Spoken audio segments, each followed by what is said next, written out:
Gantt charts are a popular project management tool that provide a visual representation of project schedules. The charts show tasks in a horizontal bar format and include start and end dates, milestones, dependencies, and resource information. The most impressive thing about Gantt charts is that they have been around for over 100 years.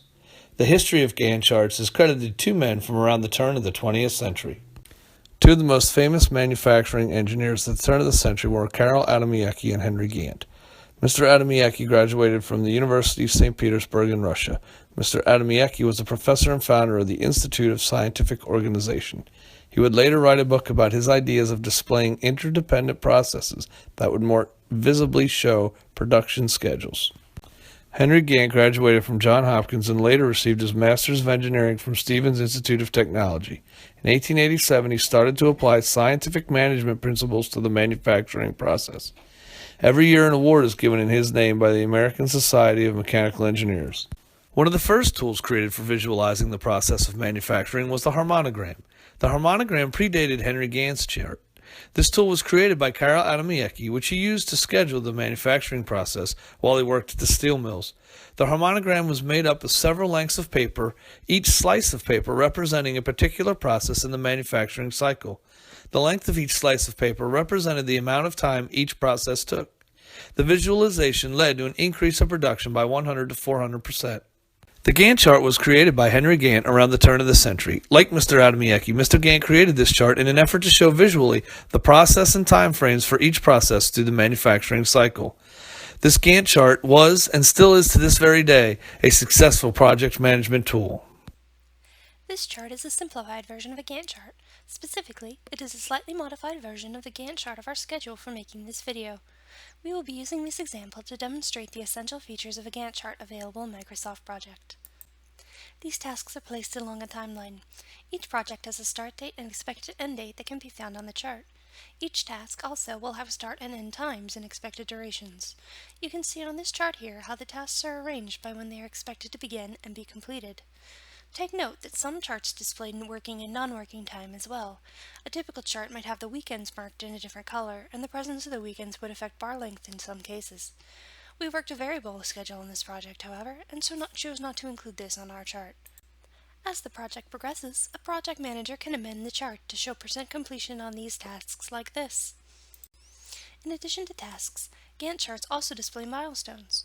These milestones, rather than displaying the time a particular task is intended to take, display the points at which a certain amounts of work should be completed. For instance, we have several tasks on the chart which identify when research is to be undergone, and a milestone to demonstrate when all research is expected to be completed. Gantt charts can also show task dependencies. Look at our chart.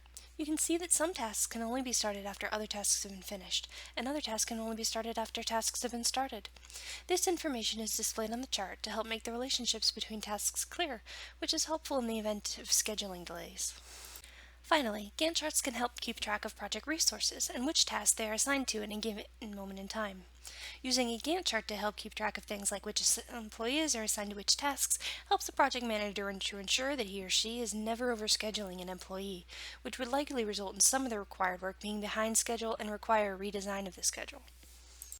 Now that you have seen some of the features of a Gantt chart, we will show you how to create one using a smaller project based on an activity many of you have done, going on vacation. Using Project 2013, the Gantt chart view allows you to enter tasks on the left and see how they lay out on the chart on the right. At a high level, some basic tasks for going on vacation might include the ones you see on the left-hand side. To add a task, simply type it into the next blank row and then add its duration. Right now, all the tasks start on the same day. To put them in the proper order, create dependencies between the tasks. You wouldn't want to leave before booking your trip or packing. Adding a basic dependency is as easy as typing the task number of the dependent task into the predecessors column. As they are entered, the start dates adjust based on the durations and the new dependencies that you just added. On the Gantt chart side, each task now has a horizontal bar covering the dates it is scheduled to last. Since each task is dependent on the one before it, it looks like a staircase. Between each bar, you can see the arrow to indicate the dependency between it and the next task. You can also move your mouse over each task or dependency to show more information. You can also add a milestone to your project by clicking on the milestone button. This will place it into your task list where you can give it a name and when it occurs.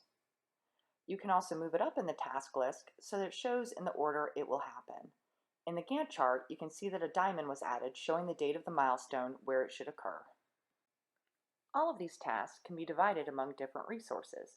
Going to the Resources tab, they can be added to the project. These resources can then be assigned to the tasks. We'll create 2, making a mini mouse.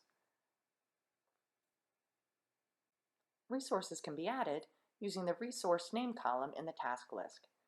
As they're added, the names then show up on the Gantt chart on the right. This can then help with resource allocation. Gantt charts are very useful for project planning and time management. They allow a project team to visualize and organize schedules with dependencies of each task. It shows time allotment for each phase of a project, which allows the manager to allocate resources to that phase. The visualization and organization of the Gantt chart allows the project manager to track the progress and make critical changes like diverting resources. The basic concept of taking timelines, resources, and creating bars for activities based on start and end dates is something everyone can understand.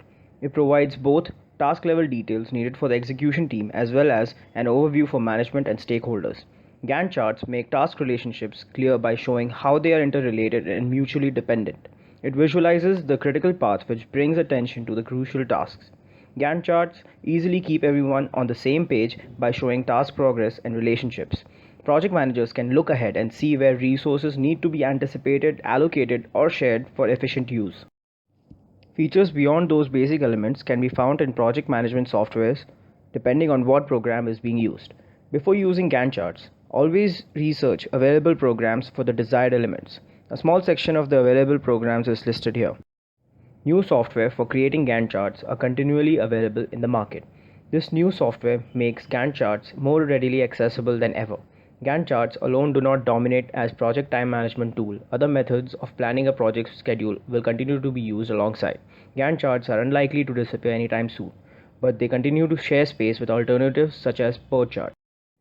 Gantt charts and PERT charts can be used to very similar effects. Gantt charts are better at displaying time flow and scheduling, while PERT charts are better at displaying dependencies. They both show time allocation and tasks.